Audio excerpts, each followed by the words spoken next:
ইসলামের সন্তান হওয়াতে আমরা খুশি না বেজার? কেউ যদি বলে আমরা বানরের সন্তান, তাহলে আপনারা খুশ হবেন না বেজার হইবেন? যারা আদম সন্তান না মানিয়া বানরের সন্তান বলবে, ওরা মুসলমান না কাফির? আল্লাহ দুনিয়ার সকল মানুষকে আদম সন্তান বলে, আর যে বৈজ্ঞানিক বা বেজ্ঞানী বলে যে আদম সন্তান নয়, আমরা সবাই বললাম বানরের সন্তান। আমাদের আদি পিতা হইলেন বানর, মিস্টার বানর। বানরের লেজ পড়ে আমরা মানুষ হয়ে গেছি। মিস্টার ডারউইনের মতাদর্শ, বিজ্ঞান পড়েন আপনারা, আইএবি এর ক্লাসে যান, এখানে বিজ্ঞানের মধ্যে বড় বড় বৈজ্ঞানিকদের দর্শন পড়া হয়। এর মধ্যে মিস্টার ডারউইন নামে একজন বৈজ্ঞানিক আছে। ওনার দর্শন হইল মানব জাতির মূল হইল বানর, আর বানর থেকে তাদের লেজ বসে পড়িয়া হয়ে গেছে মানুষ। বলেন তো, আমরা বানরের সন্তান হইলে আমাদের ইজ্জত বাড়ে না কমে? ওই সমস্ত বৈজ্ঞানিকরা আমাদেরকে পশুর সন্তান বানাইতে চায়। আমরা পশুর সন্তান বনতে চাই না। যারা পশুর সন্তান বলবে তারা বেঈমান আর কাফির। এজন্য বিজ্ঞান পড়ার আগে কোরআন পড়ার দরকার আছে না? না, বিজ্ঞান পড়বেন আপনি পরে। বিজ্ঞানের মধ্যে সত্য মিথ্যা কথা আছে, সত্য মিথ্যা কথা আছে। আপনার মধ্যে যদি কোরআনের ইলম না থাকে, যদি কোরআন পড়িয়া হোক আর উলামায়ে কেরামের পাশে বসিয়া হোক, উলামায়ে কেরামের সোহবতে তাকিয়া হোক, কোরআনের যদি কিছু ইলম আপনার মধ্যে না থাকে, তাহলে ওই বৈজ্ঞানিকরা আজে বাজে যা বলবে আপনি বিশ্বাস করতে বাধ্য হইবেন। কিছু বৈজ্ঞানিকরা বলবে আসমান বলতে কিছু নাই, আসমান বলতে কিছু নাই। উপরের দিকে তাকাইলে যে দুয়া লাগে, যে দুয়া দেখা যায়, সেই দুয়ার নাম আসমান। বলেন তো আসমান আছে না নাই? আসমান আছে, কোরআনের মধ্যে তার উল্লেখ আছে না নাই? আল্লাহ তাআলা কোরআনকে 7 আসমান বানাইছেন বলে কোরআনে স্পষ্ট বলে দিয়েছেন। তাহলে কোরআন যদি কোনো ব্যক্তি আসমানকে অস্বীকার করে, তাহলে তাকে মুসলমান বলা যাবে না কাফির? কোরআনের কথাকে অবিশ্বাস করলে মুসলমান থাকতে পারে না, আল্লাহর কথাকে অবিশ্বাস করলে মুসলমান থাকতে পারে না। তাই যেই ব্যক্তি আসমানের অস্বীকার করবে সে মুসলমান থাকবে না। আপনি বিজ্ঞান পড়ে, সেই বৈজ্ঞানিকের দর্শন পড়ে, আপনার কাছে যদি কোরআনের ইলম না থাকে, উলামায়ে কেরামের সোহবতে যদি কিছু সময় আপনার অতিবাহিত না হয়ে থাকে, তাহলে সেই বেঈমানরা, বৈজ্ঞানিকরা যা বলবে, সত্য বলক মিথ্যা বলক, সবকেই আপনি বলবেন পরস্পর বলবেন। ওদেরকে সত্য বিশ্বাস দিয়ে আপনার ইমানের মতো দৌলতকে আপনি ধ্বংস হয়ে ফেলবেন। আপনি একজন শিক্ষিত হওয়ার উদ্দেশ্যে গেলেন, আর শিক্ষিত বনার উদ্দেশ্যে যাই আপনি বেঈমান হয়ে ঘরে ঢুকলেন ফিরলেন বেঈমান হইয়া। এই জন্য তো দেখেন যে সমস্ত জাগতিক শিক্ষিতরা, জাগতিক শিক্ষায় শিক্ষিতরা, যাদের মূলে কিছু কোরআনের ইলম নাই, মূলে কিছু কোরআনের স্পর্শ তাদের জীবনে নাই, এই সমস্ত জাগতিক শিক্ষিতরাই তো নাস্তিক হয়, ওরাই তো মুরতাদ। নাস্তিক মুরতাদের জন্ম কোন জায়গা থেকে হয়? কোন মাদ্রাসা থেকে হয় না কোন ইউনিভার্সিটি থেকে হয়? কোন জায়গা থেকে? মুসলমান নাস্তিক মুরতাদের জন্ম মাদ্রাসা থেকে হয় না, বরং নাস্তিক মুরতাদের জন্ম ইউনিভার্সিটি থেকে হয়। ইউনিভার্সিটি তো জাগতিক শিক্ষার জন্য বানানো হয়েছে, নাস্তিক মুরতাদ বানানোর জন্য নয়। কিন্তু সেই জায়গার সিলেবাস যেটা আছে, সেই সিলেবাসের মধ্যে এমন কিছু নাস্তিক মুরতাদের মতাদর্শ এবং দর্শন পড়ানো হয়, যে সমস্ত দর্শন বিশ্বাস করলে একজন মুসলমান থাকতে পারে না। তাই মুসলমান থাকার আগে, মুসলমান থাকার জন্য প্রথমে তার জন্য কোরআনের কিছু ইলম শিখার দরকার আছে না নাই?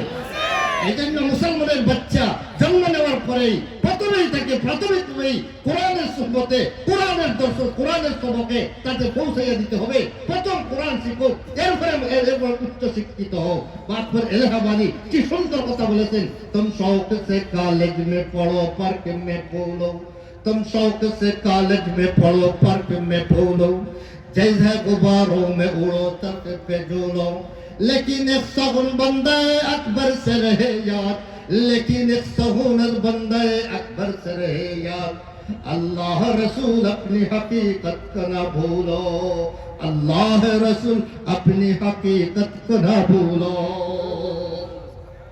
ওই তুমি যে যাই করো না কেন, তুমি স্কুল কলেজে পড়ো, ইউনিভার্সিটিতে পড়ো, কোনো আপত্তি নাই। বড় উঁচু ডিগ্রি তুমি গ্রহণ করো, কোনো আপত্তি নাই। বড় ডক্টরেট ডিগ্রি নেও, কোনো অসুবিধা নাই। কিন্তু মূল তুমি ঠিক রাখতে হবে। তুমি প্রথমে কোরআনের জ্ঞান তোমাকে হাসিল করতে হবে, তোমাকে আল্লাহর পরিচিতি হাসিল করতে হবে, রসুলের পরিচিতি তোমার প্রথমে হাসিল করতে হবে, তোমার আখিরাতের দিনের বিশ্বাস তোমার ভিতরে থাকতে হবে। তোমার মধ্যে তুমি কিসের জন্য দুনিয়াতে আসলে, তুমি কোন উদ্দেশ্যে দুনিয়াতে তোমাকে পাঠানো হইল, সেই জিনিসটা তুমি আগে জানতে হবে। যদি তুমি সেই জিনিস না জানো, মস্ত বড় দুনিয়া দেখিয়া ওই নাস্তিকদের মতো বলবে দুনিয়াটা মস্ত বড়, খাও দাও ফুর্তি করো।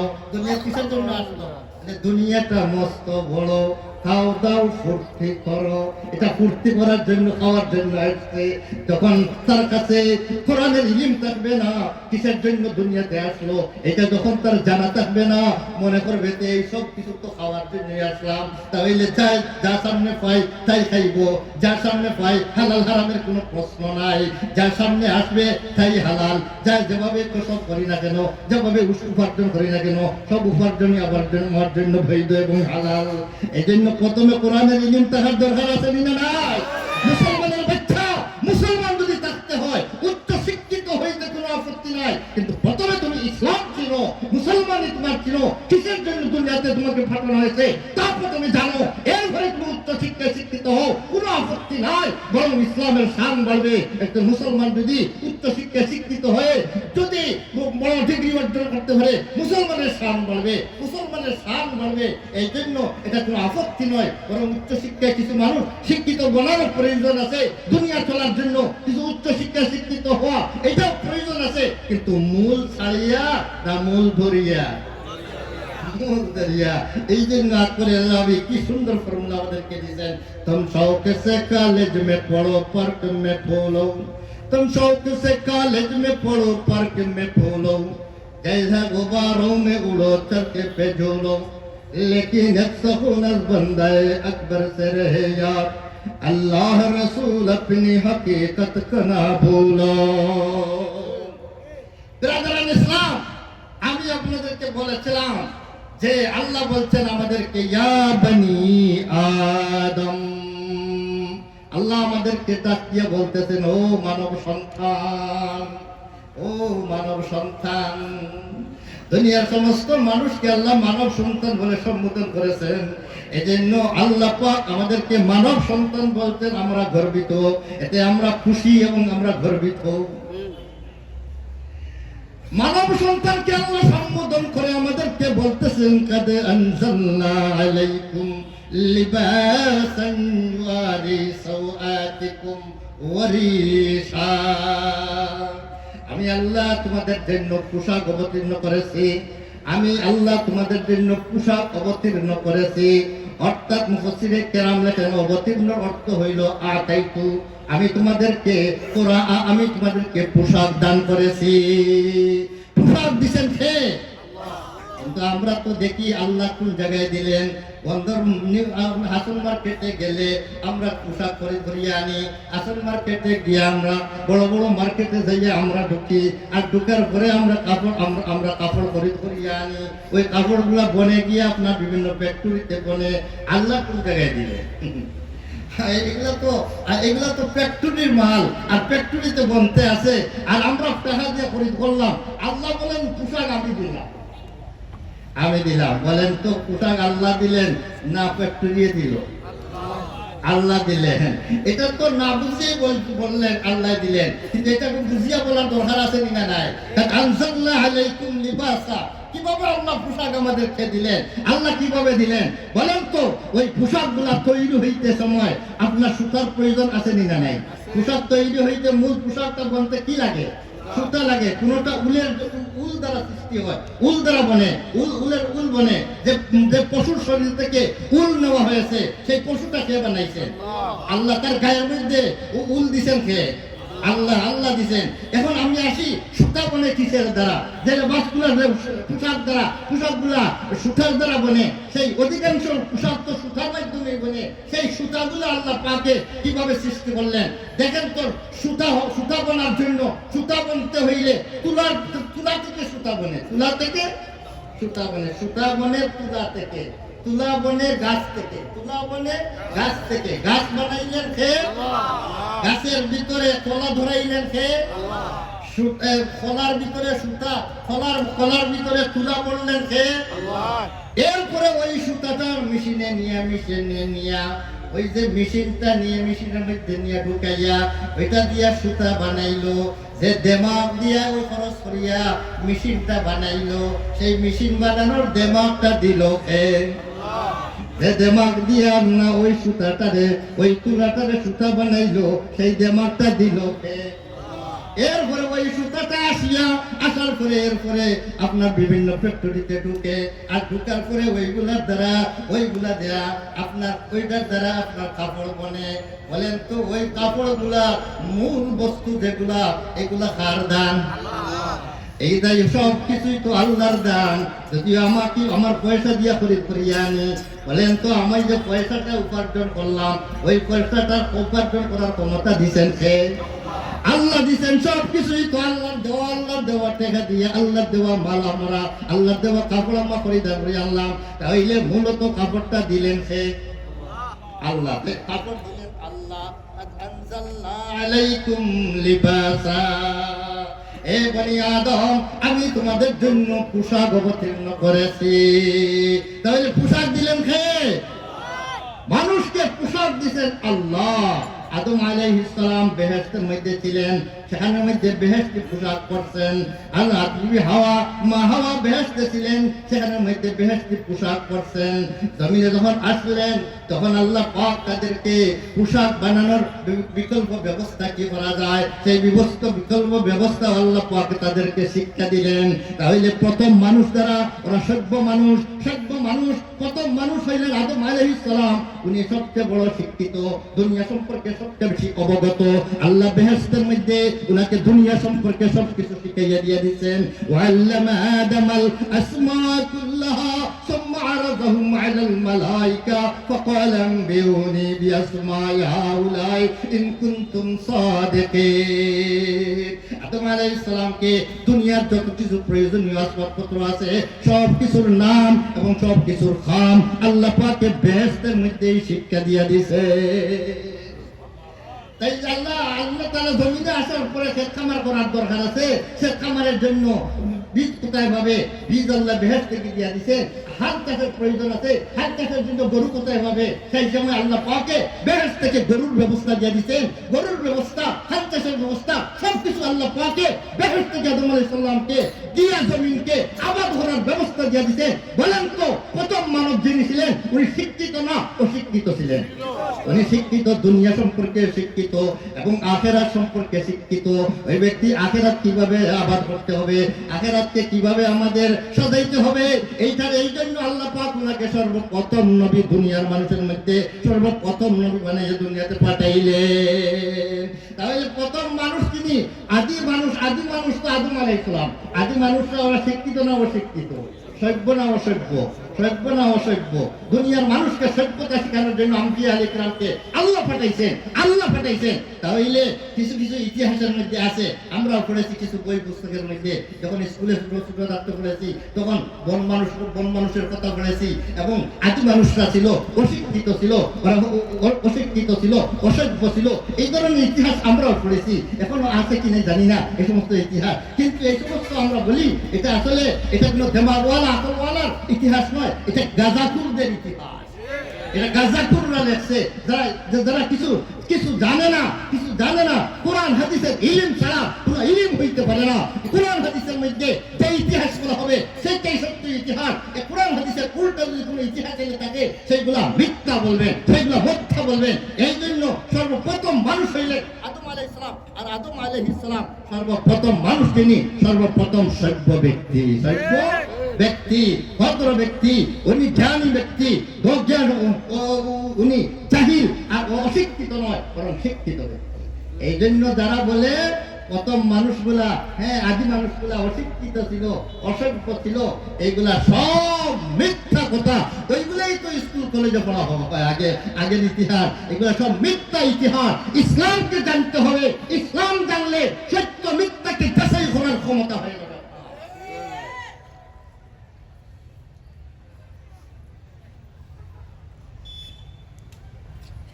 ইসলাম আল্লাহ পাক আমাদেরকে সম্বোধন করেন বলে, ইয়া বনি আদম কদ আনজালনা আলাইকুম লিবাসা। লেবাস দিলেন আল্লাহ, কে দিলেন লেবাস? বলেন আমার সাথে কিছু কথা বলেন। লেবাস দিলেন কে? পোশাক দিলেন আল্লাহ। কিসের জন্য পোশাক দিলেন? পোশাক দ্বারা আমরা কি করব? পোশাক দ্বারা কি করব তাও আল্লাহ বলে দিলেন। জুআরি সাওআতিকুম ওয়ারিশা। পোশাকের ধারা দুইটি কাজ করা যাবে, দুইটি কাজের জন্য পোশাক দেওয়া হয়েছে। একটি কাজ হইল পোশাকের মাধ্যমে তোমরা লজ্জাস্থান ঢাকিয়ে রাখবে। ওই পোশাক তোমাদের লজ্জাস্থানকে ঢাকিয়ে রাখবে। লজ্জাস্থানকে ঢাকিয়ে রাখার জন্য আল্লাহ প্রথম দিলেন, বললেন যে লজ্জাস্থান ঢাকার জন্য ওই পোশাকে তোমাদের লজ্জাস্থান ঢাকিয়ে রাখবে। প্রথম ফায়দা হইল কি? লজ্জাস্থান ঢাকিয়ে রাখা। প্রথম কাজ হইল পোশাকের লজ্জাস্থান ঢাকিয়ে রাখা। 2 নম্বর কাজ হইল ওয়ারিশা। তোমাদের জন্য পোশাক এটা রিশ হিসাবে দেওয়া হয়েছে। রিশ অর্থ কি? রিশ হইল যেমন পাখির ডানা, পাখির শরীরের মধ্যে যে পরগুলা থাকে, তার মধ্যে যে পাতাগুলা থাকে, যে পরগুলা থাকে, ওই পরগুলাকে রিশ বলা হয়। পাখি কত সুন্দর, পাখি সুন্দর লাগে কিসের দ্বারা? তার পরের দ্বারা। পাখির উপরে যে লোমগুলা থাকে, যে পরগুলা থাকে, ওইগুলা সুন্দরের মাধ্যমে পাখির সৌন্দর্যতা হয়। সুন্দর পাখি, এই পাখিটা যত দেখতে অত সুন্দর লাগে, তার রং কালার যত সুন্দর হবে, তার লোমের কালার গুলা যত সুন্দর হবে, অত পাখিটা কতই সুন্দর হবে। এই জন্য আল্লাহ বলেন তোমাদের জন্য পোশাক দিলাম রেশ হিসাবে, অর্থাৎ তোমাদেরকে ওই কাপড়ের মাধ্যমে তোমাদেরকে সুন্দর বানাইয়া দিবে। কাপড় তোমাদেরকে সুন্দর বানাইয়া দিবে, তোমরা সৌন্দর্যতা অবলম্বন করবে। কাপড়ের মাধ্যমে তোমরা সৌন্দর্যতা অবলম্বন করবে। তাইলে কাপড়ের দুইটা কাজ, বাহ্যিক পোশাকের দুইটা কাজ আল্লাহ বলে দিলেন। 2টি কাজের জন্য পোশাক দিলাম। প্রথম কাজটা হইল এর দ্বারা লজ্জাস্থান আবৃত করা হবে, লজ্জাস্থান ঢাকিয়ে রাখা হবে। আচ্ছা বলেন তো লজ্জাস্থান কাকে বলে? তাহলে আমরা পোশাক কিসের জন্য করব? প্রথম কাজটা কি বলেন? তার প্রথম কাজটা কি? লজ্জাস্থানকে ঢাকিয়ে রাখা। এটা হইল কাপড়ের মূল উদ্দেশ্য, প্রথম উদ্দেশ্য। 2 নম্বর উদ্দেশ্য হইল সৌন্দর্যতা অবলম্বন করা। কারণ প্রবাদ বাক্য, আরবি প্রবাদ বাক্য আছে, আন্নাস বিল লিবাস। মানুষ কিসের মাধ্যমে? পোশাকের মাধ্যমে। মানুষ যত পোশাক সুন্দর হয়, মানুষটা দেখতে সুন্দর না হইলেও সুন্দর পোশাক পরছে, এই পোশাকের কারণে সে একটা সুন্দর মানুষ হয়ে যায়, খুব সুন্দর মানুষ। পোশাকটা যদি এরমেনো আর সারা সিরা যদি পড়ে, তাহলে এটার দ্বারা তারা বিশ্রী লাগায়। তাহলে মানুষের সৌন্দর্যতা বাসে কিসের মাধ্যমে? পোশাকের মাধ্যমে এইভাবে পাখি পশু পাখিদের ভাবে তার লোমের কারণে তার পরের কারণে তার সৌন্দর্যতা হয়। ঠিক তদ্রুপ মানুষের পোশাকের দ্বারা মানুষের সৌন্দর্যতা বাড়ে। ব্রাদার ইসলাম আসি, প্রথম কথাটা আমার আসি যে আমরা সৌন্দর্যতা অবলম্বন 2 নম্বরে দেখব। প্রথম কাজ হইল এই পোশাকের মাধ্যমে মানুষ লজ্জাস্থানকে আবৃত রাখবে, লজ্জাস্থান ঢাকিয়ে রাখবে। বলেন তো আমরা লজ্জাস্থান চিনার দরকার আছে না না? প্রথমে লজ্জাস্থান চিনার দরকার আছে। লজ্জাস্থানের মধ্যে লজ্জাস্থান ফিকহের কিতাবগুলোর মধ্যে আছে লজ্জাস্থানের অর্থ হইল, মূল লজ্জাস্থান হইল কবুল আর দুবুর। কবুল আর দুবুর অর্থাৎ দুইটা রাস্তা, একটা পেশাবের রাস্তা, একটা পায়খানার রাস্তা, দুইটা রাস্তা আছে। ওই দুইটা লাইন, ওই দুইটা রাস্তা হইল গিয়া মূল লজ্জাস্থান। এই মূল লজ্জাস্থান, এই দুইটা এই লজ্জাস্থানকে ঢাকিয়ে রাখা এটা ফরজ। প্রথম ফরজ হইল লজ্জাস্থানকে ঢাকিয়ে রাখা। লজ্জাস্থান ঢাকিয়ে রাখার জন্য বিভিন্ন হায়ওয়ানাতকে, বিভিন্ন জানোয়ারকে আল্লাহ লেজ দিয়েছেন। সে লেজ দিয়ে তার লজ্জাস্থানকে ঢাকিয়ে রাখে, লেজ দিয়ে তার লজ্জাস্থানকে ঢাকিয়ে রাখে। একমাত্র বেয়াদব হইল কুকুর। সেই কুকুরে তার লজ্জাস্থানকে বাহির করিয়া লেজ উঠাইয়া রাখে। এই ধরনের কুকুরের মতো কিছু মানুষ আছে কিনা নাই? বলেন না, কুকুরের মতো সভ্য, কুকুরের সভ্যতা গ্রহণ করছে কিছু মানুষ আছেন না নাই? তার লজ্জাস্থান বাহির করিয়া হাঁটে যারা চলে, তারা কার সভ্যতা গ্রহণ করছে? কুকুরের সভ্যতা গ্রহণ করেছে। কুকুরের সভ্যতা। আল্লাহ পাক লজ্জাস্থান ঢাকিয়ে রাখার জন্য আমাদেরকে পোশাক দান করলেন। মূল পোশাক হইল কবুল এবং দুবুর, অর্থাৎ দুইটা রাস্তা, পেশাব পায়খানার রাস্তা, ওইটা মূল লজ্জাস্থান। কিন্তু বলেন তো, কোন দামি বস্তুর হেফাজতের জন্য তার আশপাশ আরো কিছু বস্তু রাখার দরকার পড়েনি না? দরকার লাগেনি না? বলেন তো, আমাদের এখানে যদি প্রধান আপনার ডক্টর ইউনূস সাহেব প্রধান উপদেষ্টা, উনাকে যদি দাওয়াত দেওয়া হয় আর উনি আমাদের এই মাহফিলের মধ্যে আসেন, উনি তো একটা গাড়ির মধ্যে ড্রাইভার নিয়ে চলিয়ে তো আমাদের এখানে আসতে পারেন। আসলে তো আশা হয়ে যাইবে। কিন্তু বলেন তো, উনি হলে বর্তমানে বাংলাদেশের প্রধান পার্স। উনার মাধ্যমে বাকি বাংলাদেশের ভবিষ্যৎ গড়বে। এ কারণে উনাকে বাঁচাইয়া রাখার দরকার আছে না নাই? তাই উনাকে বাঁচাইয়া রাখার জন্য আজকে দক্ষিণকাল মাদ্রাসার জলসার মধ্যে উনি আসবেন। উনি আসার সময় এখন ড্রাইভার নিয়ে রওনা দিবেন না? তার আগে পিছনে আরো কিছু গাড়ি থাকবেন না থাকবে না? বলেন, তার আগে পিছনে কিছু গাড়ি থাকবেন না থাকবে না? আগে পিছনে আপনার সেনাবাহিনী থাকবে, আগে পিছনে বিডিআর থাকবে, পুলিশ থাকবে। এই ধরনের বিরাট একটা জাঁকজমক নিয়ে, একটা বাহিনী নিয়ে তার আগে পিছনে তার গাড়িটা কিন্তু আগে থাকবে না। মনে করতেছেন ইউনূস সাহেব আসতেছেন, মনে হয় প্রথম গাড়িতে হবে না, কখনো এটা হবে না। প্রথম গাড়িতে ইউনূস সাহেব হবে না। সামনের গাড়ি গুলা থাকবে, পিছনে দারুণের গাড়ি থাকবে। ইউনূস সাহেবকে মধ্যখানে নিয়ে ওরা খানের মধ্যে আসবে, ওরা আসবে। বলেন তো, একজন দুনিয়ার ইজ্জতি ব্যক্তি, ওদেরকে আসার জন্য যদি এই ধরনের হেফাজতের প্রয়োজন আছে না নাই? হেফাজতের প্রয়োজন আছে না নাই? প্রয়োজন আছে। তাহলে যে দুইটা রাস্তা আগামী প্রজন্মের জন্য, দুনিয়ার সমস্ত মানুষের জন্মের জন্য, ভবিষ্যৎ প্রজন্মের জন্য, বংশ বুনিয়াদ দুনিয়াতে সহি করতে বংশ বুনিয়াদ যদি দুনিয়াতে আসতে হয়, তাহলে দুইটি জায়গার হেফাজত করতে হইবে। দুইটি কবুল এবং দুবুর, সামনের চান পিছনের রাস্তা, এই দুইটা রাস্তাকে যত হেফাজত করে রাখতে পারবেন, ততই আগামী দিনের ভবিষ্যৎ প্রজন্ম সুন্দর আসবে। তাহলে এইটার হেফাজতের দরকার আছে না নাই? এইটার হেফাজতের কত গুরুত্ব আছে। দুনিয়ার মানব জাতি দুনিয়াতে আসবে, তার সামনে এইটার হেফাজতের প্রয়োজন আছে। এই জন্য দেখেন বিরাদরানে ইসলাম, পুরুষদের জন্য হেফাজতের জন্য আল্লাহ পাক ওই হেফাজতি পাহারাদার আল্লাহ পাক দিয়ে দিয়েছেন। পুরুষদের জন্য নাভি থেকে নিয়ে হাঁটু পর্যন্ত, হাত থেকে নিয়ে লজ্জাস্থানের উপর থেকে নিয়ে আরম্ভ করিয়া নিচ পর্যন্ত, হাঁটু পর্যন্ত, অতটুকু পর্যন্ত লজ্জাস্থানের আওতা বানাইয়া সেইগুলাকে ঢাকিয়ে রাখাও ফরজ করিয়া দেওয়া হয়ে গেছে। বুঝেন, মনে করেন তো, সেই হাঁটু পর্যন্ত যে পর্দা করা ফরজ করিয়া দেওয়া হইল, এটা মূল লজ্জাস্থানের হেফাজতের জন্য করা হয়েছে। দরকার না? মূল লজ্জাস্থানের হেফাজতের জন্য এই ধরনের হেফাজত পাহারাদারের দরকার আছে। মহিলাদের হেফাজতের জন্য আল্লাহ কি বলছেন দেখেন, মহিলাদেরকে হেফাজতের জন্য মহিলাদের লজ্জাস্থান এবং কুকুর এবং দুপুরের আসল তো লজ্জাস্থান হইল সেইটা, এইটার হেফাজতের জন্য মহিলাদের সারাটা বডি আল্লাহ এমনভাবে বানাইছেন যে মহিলার কোনো বডির কোনো একটা অংশ দেখলে অপর পুরুষের যে লোভ যাবে না, এটা হইতে পারে না। যদি পুরুষের লোভ যায় না তাহলে বুঝতে হবে ওই মানুষটা পুরুষত্ব হারাইয়া ফেলছে, হারিয়ে ফেলছে। লোভ যাইবে কিন্তু লোভ সামালিয়ে রাখতে হবে, লোভ সামালিয়ে রাখতে হবে। বেজাগার মধ্যে লোভ খাটানো যাবে না। এই যে লোভ যাবে, লোভনীয় বস্তু বানাইছেন মহিলা, সারাটা বডি লোভনীয় বস্তু বানাইছেন। বলেন তো ওই মহিলাটার লজ্জাস্থানের কুবুল এবং দুবুর দুটা রাস্তাকে হেফাজতের জন্য তার সারাটা বডির হেফাজতের দরকার আছে না নাই? বলেন তো মহিলার সারাটা বডির হেফাজতের দরকার আছে না নাই? এর জন্য শুধু নাভি থেকে নিয়ে হাঁটু পর্যন্ত নয়, বরং পুরুষদের বেলায়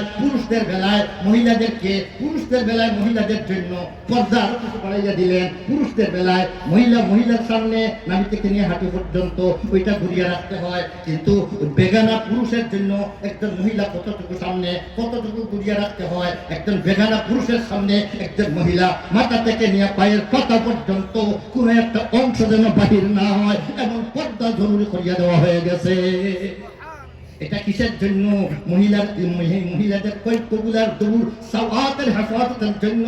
যে মহিলাটা মাথার কাপড় খুলিয়া মাঠে ঘুরে, যে মহিলাটা পেট খুলিয়া মাঠের মধ্যে ময়দানে বাহির হয়, এই মহিলা তার লজ্জাস্থানের হেফাজত করতে পারবে না।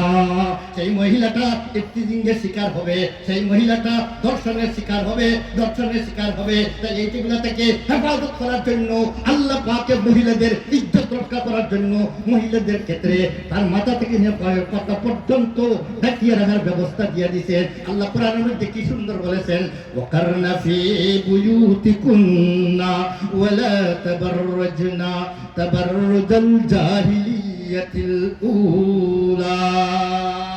জাহিলিয়াতের যুগের মহিলারা যেভাবে বেপরদা অবস্থায় ঘর থেকে বাহির হইতো, ও মুসলমান নারীরা তোমরা ঘর থেকে এইভাবে বেপরদায় বাহির হইও না। প্রয়োজন যদি দেখা যায় ঘর থেকে বাহির হওয়ার জন্য, ইয়া আইয়ুহান নাবিয়্যু কুল লিআজওয়াজিকা ওয়া বানাতিকা ওয়া নিসাইল মুমিনিনা ইউদনিনা আলাইহিন্না মিন জালাবিবিহিন্না।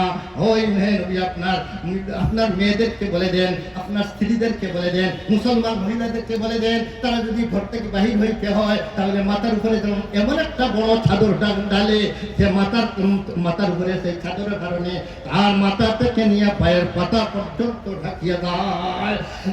এমন একটা চাদর যেন তার পরনের পোশাকের উপরেও এর উপরে একটা বড় চাদর যেন ডালিয়া দেয়, যার কারণে তারা সারাটা বডিটা ঢাকিয়ে ফেলে। এইটা হইল জিলবাব। সেই জিলবাব ঢাকলে মুখ দেখা যাবে না, মুখ ঘুরিয়ে রাখতে হবে, মুখ ঢাকিয়ে রাখতে হবে। একমাত্র রাস্তা দেখার জন্য চক্ষু খুলিয়ে রাখতে পারবেন, শুধু চক্ষুর পুতলি খুলিয়ে রাখবেন, যে কালো এটা খুলিয়ে রাখবেন, এটা দিয়ে রাস্তা দেখবেন। চক্ষুর উপরের অংশ খোলা যাবে না, চক্ষুর উপরের চামড়া খোলা যাবে না, নিচের চামড়া খোলা যাবে না, শুধু চক্ষু খোলা থাকবে, যাতে চক্ষু দিয়া রাস্তাটা শুধু দেখতে পারে। চামড়া উপরের চামড়া খোলা থাকলে ওই মহিলা সাদা না কালো, ওই মহিলার কালারটা কি এটা তো দেখা যাইবে। সামান্য যদি বাহির পেয়ে যায় তাহলে এইটার দ্বারা তো সে মার্ক করবে এই মহিলাটা সাদা মহিলা যাইতেছে না কালো মহিলা যাইতেছে, রূপের চিন্তা করে বসবে। এই জন্য মহিলাদের কোনো একটা অংশ যাতে দেখা না যায়। মহিলাদের হাত মোজা লাগাইবে, হাত যদি বোরকা এমন লম্বা না হয় যে বোরকার কারণে বোরকার যদি লম্বা চাদর উঠলে তো আর হাত মোজা লাগানোর প্রয়োজন নাই। আমাদের দেশে প্রচলিত আছে যে বোরখাগুলা, সেই বোরখাগুলা এত লম্বা হইতে হইবে যে হাঁটার সময়ে পাও যাতে সব ঢাকিয়া ফেলে, পায়ের কোনো অংশ যাতে দেখা না যায়। এটা যদি এত লম্বা না হয় তাহলে পাও মোজা লাগাইয়া হাঁটতে হবে। বাহিরে যাওয়ার জন্য মহিলাদের জন্য অপপুরুষের সামনে মুখ ঢাকিয়ে রাখতে হবে, হাত ঢাকিয়ে রাখতে হবে। হাতের কবজা নামাজের মধ্যে দেখা লাগে না, পাওয়ের পাতা মহিলা মহিলাদের জন্য নামাজে ডাকা লাগে না, কিন্তু নামাজের বাইরে মহিলাদের জন্য এইগুলা পর্দার আওতায়।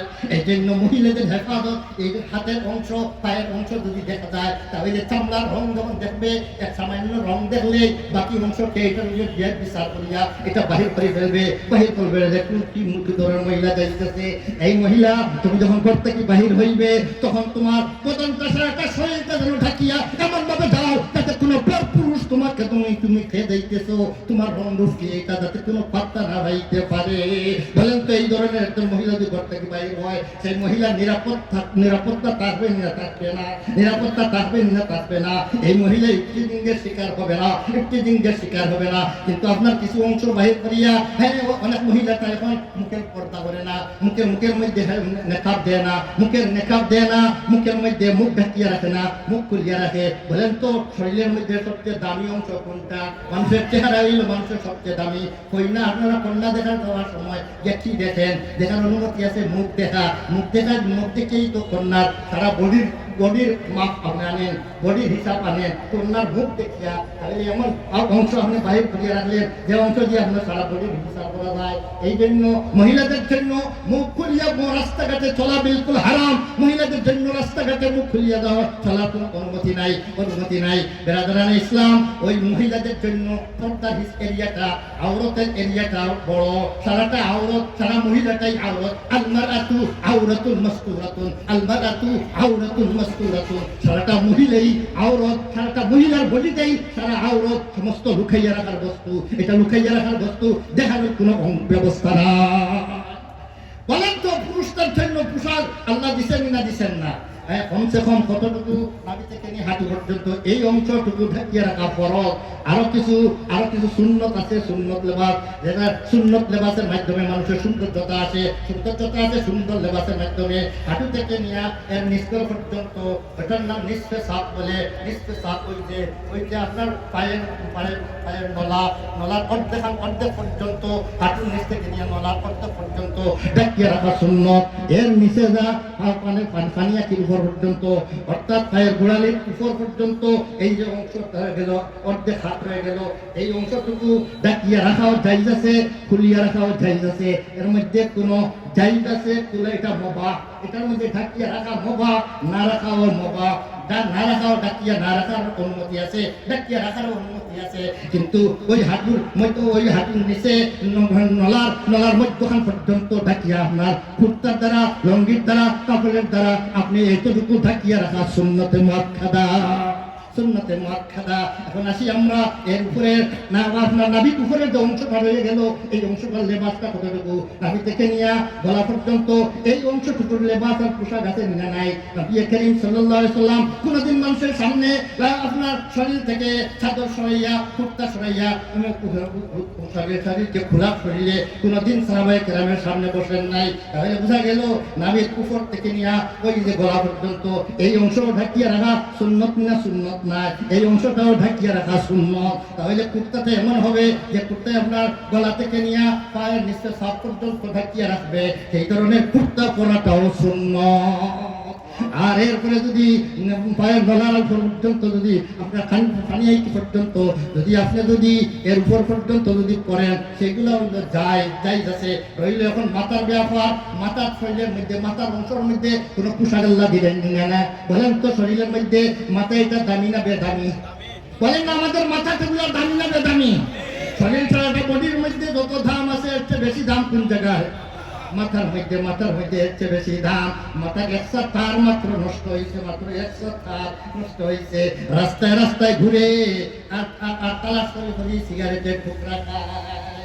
বলেন তো এই ধরনের মানুষ পাওয়া যায় না? পাওয়া যায় না। তার তো সবকিছুই ঠিক আছে, মাত্র 100 তার নষ্ট হয়েছে। বলেন তো মাথার হেফাজতের প্রয়োজন আছে না নাই? মাথার হেফাজতের প্রয়োজন আছে। তাই মাথার হেফাজতের জন্য কোন একটা পোশাক, যদি আপনার বডির হেফাজতের জন্য যদি সুন্নতি লেবাস আছে, কুর্তায় দ্বারা বডির হেফাজত হইবে, বডির হেফাজত হবে, তাহলে মাথার হেফাজতের জন্য কোন পোশাকের দরকার আছে না নাই?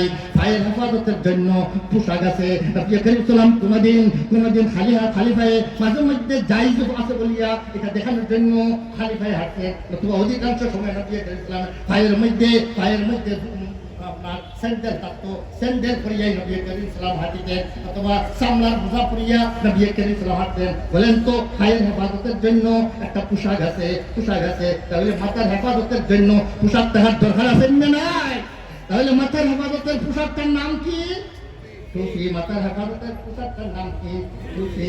তাহলে বলেন তো ইসলাম মুসলমানদেরকে শরীরে সারা শরীরের পোশাক দিল আর মাথার কোনো পোশাক দিল না, এটা কি হইতে পারে? ইসলাম মুসলমানকে তার সারাটা বডির সৌন্দর্যতা আনার জন্য পোশাক দিল, মাথার কোনো পোশাক দিল না, মাথা থাকবে বগডুলের মতো। এটা এই ধরনের কি মানা যায়? বরং মাথার জন্য একটা পোশাক দিয়েছে ইসলাম, সেই টুপি। নবী করিম সাল্লাল্লাহু মাথার মধ্যে টুপি পরতেন এবং নবী করিম সাল্লাল্লাহু ফরমায় ফারকু মা বাইনানা ওয়া বাইনাল মুশরিকিনা আল আমাইম আল খালানিস। মুশরিকরাও মাঝে মধ্যে মুশরিকরাও মাথার মধ্যে টুপি দিত, আমাদের মধ্যে আর মুশরিকদের মধ্যে ব্যবধান হইল আমরা টুপির উপরে টুপিও করি আর টুপির উপরে পাগড়ি পরি।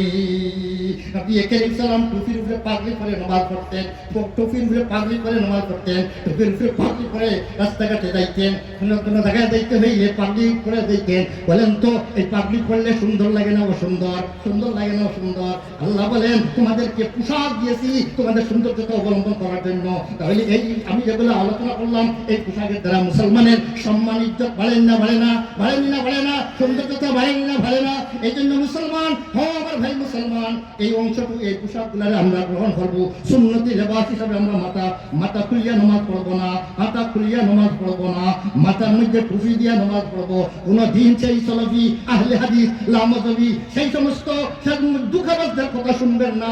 যারা কুরআন হাদিস বুঝে না তাদের নাম আহলে হাদিস, যারা হাদিস বুঝে না তাদের নাম আহলে হাদিস। সেই নাবুল বেবুল আহলে হাদিসদের কথা শুনিয়া আপনি বিভ্রান্ত হবে না। ইউটিউবের ভিতরে ঢুকিয়া সেই সমস্ত দাজ্জালদের বয়ান শুনবেন না, উলামায়ে হক্কানি উলামায়ে দেওবন্দের বয়ান শুনবেন এবং তাদের কথা অনুসরণ করবেন। আল্লাহ পাক আমাদেরকে সবাইকে হেদায়েতের উপরে হেদায়েতের রাস্তায় রাখার তৌফিক দান করুন। ব্রাদার ইসলাম আমার কিছু যুবক ভাইদেরকে দেখা যায় ওরা এখন বর্তমানে হাফ প্যান্ট পরিয়া তাদের রান তাদের উরু অর্ধেকটা বাহির করিয়া আপনার প্যান্ট পরিয়া ঘুরে। বলেন তো ও ভাই মুসলমান তুমি প্যান্ট কিসের জন্য করলাই? তুমি এইটুকু বাদ দিও তো, সারাটা বাদ দিয়ে দেও না। তোমার তো এটা ফোন করার তো একটা উদ্দেশ্য আছে। এটা উদ্দেশ্য তো হইল তোমার লজ্জাস্থানকে ঢাকিয়ে রাখা। লজ্জাস্থান ইসলামে কতটুকু বলেছে?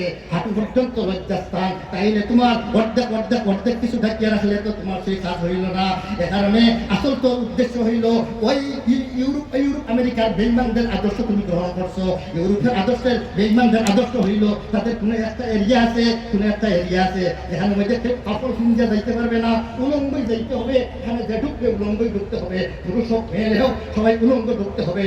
ও মুসলমান তোমাকে উলঙ্গ জাতি চাই, তোমাদেরকে বেহায়া জাতি বানাইতে চায়, কুকুরের সমাজ বানাইতে চায়, কুকুরের শিয়াল কুকুরের তোমার সমাজ বানাইতে চায়। মুসলমান তুমি শিয়ালের বাচ্চা বনবাই কেন? তুমি এত মুসলমানের বাচ্চা মুসলমানের আদর্শ ইসলামী আদর্শ গ্রহণ করবা। এই ধরনের পোশাককে বর্জন করবেন। আল্লাহ পাক আমাদেরকে সবাইকে তৌফিক দান করো। ওয়া আখিরু দাওয়ানা আলহামদুলিল্লাহি রাব্বিল আলামিন।